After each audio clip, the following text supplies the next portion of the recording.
So good afternoon everybody. Mind brain algorithms पे मैं next video है मेरा। तो मैं आपसे बात कर चुका हूँ कि मान लीजिए क्वेश्चन से आंसर तक पहुँचने के कई रास्ते हो सकते हैं। There can be many ways, but उनमें से एक रास्ता ही ऐसा होगा जो ऑप्टिमल होता है, जिसमें आपको कम से कम समय लगेगा और मिनिमम एनर्जी के साथ आप उसको एग्जीक्यूट कर पाएंगे। तो वही रास्ता आपको चुनना होता है। जो टॉपर स्टूडेंट्स हैं वो थोड़ा सा अलग तरीके से काम करते हैं, उनके पैटर्न्स अलग होते हैं। तो टॉपर स्टूडेंट्स क्या करते हैं, मान लीजिए आपकी कोई पार्टिकुलर चैप्टर है, उसमें 50 पेज है, तो वो ये देख लेते हैं कि इस 50 पेज में से जो काम की इंफॉर्मेशन है वो केवल 2 पेज में है। ऐसी इंफॉर्मेशन जो क्वेश्चन में यूज़ हो, जिसका क्वेश्चन में सीधा एप्लीकेशन हो, वो केवल 2 पेज है।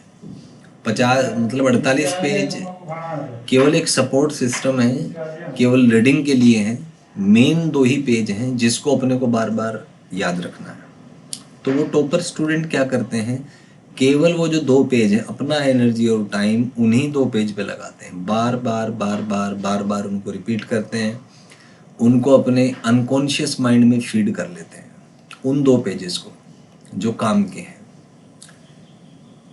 और पहले तो अनकॉन्शियस माइंड में फीड करेंगे, फिर अनकॉन्शियस माइंड से अपने ब्रेन तक उसको प्रैक्टिस करेंगे लाने की, बार बार उसका अभ्यास करेंगे। तो जिसकी वजह से एक न्यूरल पैटर्न उनके अंदर डेवलप होता है, जिससे वो ये जो 2 पेज में लिखी जो इन्फॉर्मेशन है उसको एक्सेस कर सकते हैं जब उनको आवश्यकता पड़ती है तब। लेकिन जो स्टूडेंट इतने शार्प नहीं है, वो क्या करते हैं, वो 50 के 50 पेज याद करने की कोशिश करेंगे। तो इससे क्या होगा, एक तो काम ज़्यादा है, एनर्जी उतना होता नहीं बच्चों में, या उतना डेडिकेशन होता नहीं।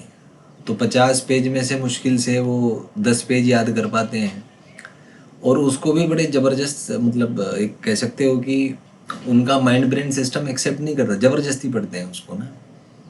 तो अंदर से कॉन्फ्लिक्ट होता है, तो कॉन्फ्लिक्ट होने की वजह से वो उसको रिटेन कर नहीं पाएंगे। तो जब टेस्ट आएगा उनको कुछ भी याद नहीं आएगा, और वो आंसर तक पहुंचने की बजाय केवल अपने कॉन्शियस और अनकॉन्शियस माइंड में उलझ के रह जाएंगे, और आउटपुट कभी उनसे बेहतर आ नहीं पाएगी। ये आप खुद सोचें कि जो टेस्ट में आपने मार्क्स की एनालिसिस करें और अपने आप से पूछे कि मार्क्स क्यों नहीं आए, तो आप शायद समझ पा रहे होंगे मार्क्स इसलिए नहीं आ पाते क्योंकि जब आप टेस्ट में बैठते हैं तो अपने अनकॉन्शियस माइंड से इंफॉर्मेशन रिटेन नहीं कर पाते। आपको याद ही नहीं आ पाता कि ये जो क्वेश्चन है ये किस टॉपिक का है, क्या इसमें कॉन्सेप्ट यूज़ होगा, क्या फॉर्मूला यूज़ होगा, कैसे इसको अप्रोच लगाएंगे। तो इन अ वे आपका जो माइंड ब्रेन सिस्टम का एल्गोरिथम है वो वीक और कह सकते हैं कि सिंपल है। तो वो क्वेश्चन सॉल्व करने के एल्गोरिथम को डिकोड करने में सक्षम नहीं है।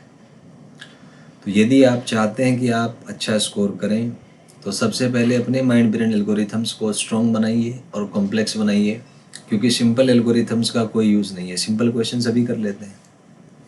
आजकल जो क्वेश्चंस आते हैं कॉम्पिटिटिव एग्ज़ाम में वो एक पैटर्न पे बेस्ड होते हैं। पैटर्न का मतलब उसको आपको डिकोड करना पड़ेगा, और वो साइंटिफिकली और साइकोलॉजिकली डिज़ाइंड होते हैं इस तरीके से कि अगर आपका माइंड ब्रेन सिस्टम के जो पैटर्न्स हैं, जो एल्गोरिथम्स हैं, वो अगर स्ट्रॉन्ग और कॉम्प्लेक्स हैं तभी आप उसको डिकोड कर पाएंगे, और अगर वो सिंपल और वीक है तो आप डिकोड ही नहीं कर पाएंगे।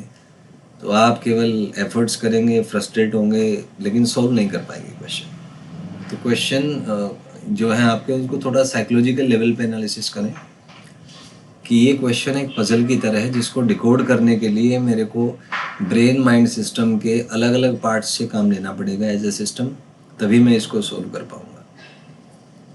तो जनरली स्टूडेंट क्या सोचते हैं कि आप किताब लेके बैठे, आपने किताब पढ़नी स्टार्ट की और बस इसी से आपका भला हो जाएगा, इसी से आपका सिलेक्शन हो जाएगा। ये बिल्कुल गलत है भाई। किताब पढ़ना ये लेवल 1 की बात है, बिल्कुल सिंपल सी बात है, तो होना ही चाहिए।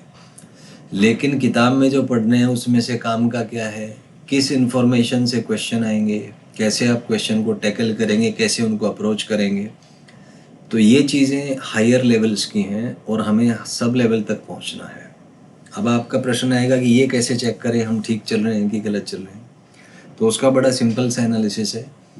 जो भी चैप्टर, जो भी टॉपिक आप पढ़ रहे हैं उसके PYQs लेके बैठे, जिस भी एग्ज़ाम की आप तैयारी कर रहे हैं, और ये सोचें कि मान लो आपने 1 घंटा पढ़ा चैप्टर कोई या कोई टॉपिक पढ़ा, तो देखें 1 घंटे पढ़ने के बाद आप जो PYQs हैं उनके कितने क्वेश्चन आप बना पाते हैं।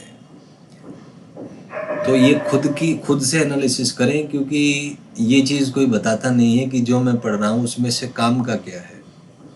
इतनी किताबें हैं दुनिया में, इतने क्वेश्चंस हैं, तो ये कैसे पता लगे कि कौन सा क्वेश्चन करें और कौन सा ना करें। तो इसके लिए आपको खुद एनालिसिस करना पड़ेगा PYQs का। खुद सोचें कि एग्ज़ामिनर क्या चीज़ पूछता है, क्या चीज़ काम की है, क्या चीज़ काम की नहीं है। कई बार हम ओवर थिंकिंग में फंस जाते हैं, ऐसी चीज़ें ढूंढ लेते हैं जो कोई नहीं, किसी एग्ज़ाम में नहीं आती, जिसको कोई नहीं पूछता। तो वो आप उस पर सोच के आप कुछ क्वेश्चंस कलेक्ट कर लेते हैं, कुछ पार्टिकुलर प्रोटोटाइप बेस्ड क्वेश्चन के आंसर भी आप ले लेते हैं, पर जब वो एग्ज़ाम में आएंगे नहीं तो उनका महत्व क्या है। तो एक बहुत ही व्यवहारिक सोच के साथ काम करें, वही पढ़ें जो एग्ज़ाम में आता है, एग्ज़ाम ओरिएंटेड तरीके से पढ़ाई करें, अपने विचारों में ना उलझें, क्योंकि कई बार ओवर थिंकिंग जो है वो बहुत बड़ी समस्या बन जाती है। बच्चे एग्ज़ाम क्रैक करने की बजाय फ़िलोसोफर बन जाते हैं या साइंटिस्ट बन जाते हैं। उनको लगता है कि जो हमारे विचार हैं वही सत्य है, पर वो ये नहीं समझ पाते कि विचार और सत्य में अंतर होता है। आपके विचार कुछ भी हों, जब तक एक्सपेरिमेंटली वो चीज़ प्रूव नहीं होती, कोई आपके विचार को नहीं मानेगा। जो लॉज हैं प्रकृति के हैं, उसमें आपका कोई योगदान नहीं है। आप सोचें या ना सोचें, आप कुछ भी सोचें, कुछ भी समझें, आपके सोचने समझने से सत्य प्रभावित नहीं होता। सत्य अटल है, हमेशा से वही था, वही है और वही रहेगा। आपके विचार, ज्ञान, धर्म, जाति, इंटेलिजेंस, कलर, इन सब बातों से सत्य पे कोई अंतर नहीं आता। यूनिवर्स के जो रूल्स हैं, these are omnipresent, these were omnipresent with respect to space and time. These were always there, these are, and these will be. So you need to distinguish between thoughts and facts. Thoughts are something in which we have belief. We believe in them because of the past, because of the belief systems. And belief systems in themselves are biased. Belief systems are often made by somebody to make use of the people. So, truth and beliefs at certain times are different. And for knowing truth, you don't need to believe anything. Just experiment, just observe things with an unbiased mentality. An unbiased mentality means when you are in a thoughtless state of mind, let things to happen in their own way, only then you'll be able to find the truth. So in this video my entire point was on the analysis of the mind-brain algorithms, and to expose to you that the difference between a topper student and a failed student is in the mind-brain algorithms. And if by certain mechanism we can modulate, or we can develop those algorithms from simple and weak to complex and strong, then it's my observation, it's my finding in life that things can be improved. Everybody cannot be a topper, this is fact of life, but certainly you can improve.